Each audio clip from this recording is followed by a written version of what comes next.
புஷ்பா 2 படத்தின் சிறப்பு காட்சியின் போது கூட்ட நெரிசலில் சிக்கி ரேவதி என்பவர் உயிரிழந்த நிலையில் 20 நாட்களுக்கு பிறகு மகனின் உடல்நிலை குறித்த முக்கிய தகவலை பகிர்ந்திருக்கிறார் அவரது தந்தை பாஸ்கர்.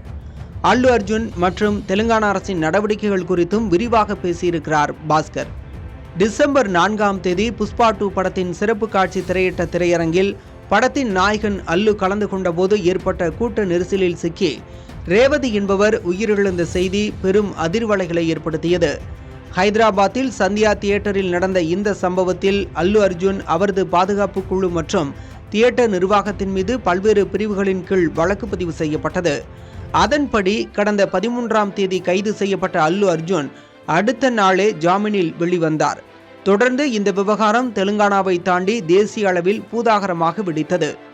காரணம், கூட்ட நெரிசலில் சிக்கி 39 வயதான ரேவதி உயிரிழந்ததோடு அவரது 8 வயது மகன் ஸ்ரீ தேஜுவும் உயிருக்கு ஆபத்தான முறையில் மருத்துவமனையில் அனுமதிக்கப்பட்டு சிகிச்சை பெற்று வருகிறார். இதில் உயிரிழந்த பெண்ணின் குடும்பத்திற்கு 25 லட்சம் ரூபாய் உதவித்தொகை வழங்கப்படும் என்று அல்லு அர்ஜுன் அறிவித்திருந்தார். தொடர்ந்து ஜாமீனில் வெளிவந்த பிறகு நேற்றைய தினம் மீண்டும் ஆஜராகி 3 மணி நேர விசாரணையில் பல்வேறு கேள்விகளுக்கு பதிலளித்துள்ளார் அல்லு அர்ஜுன்.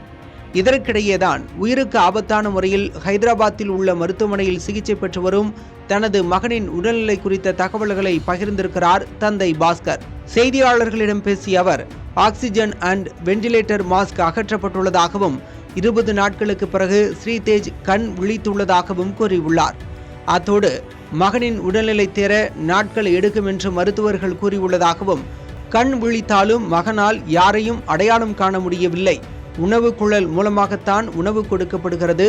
அல்லு அர்ஜுன் தரப்பிலிருந்து 10 லட்சத்திற்கான டிடி கிடைத்துள்ளது. அதே நேரத்தில் தெலங்கானா அரசு தரப்பிலும் உதவி செய்துள்ளனர் என்று கனத்த இதயத்தோடு பேசினார் பாஸ்கர்.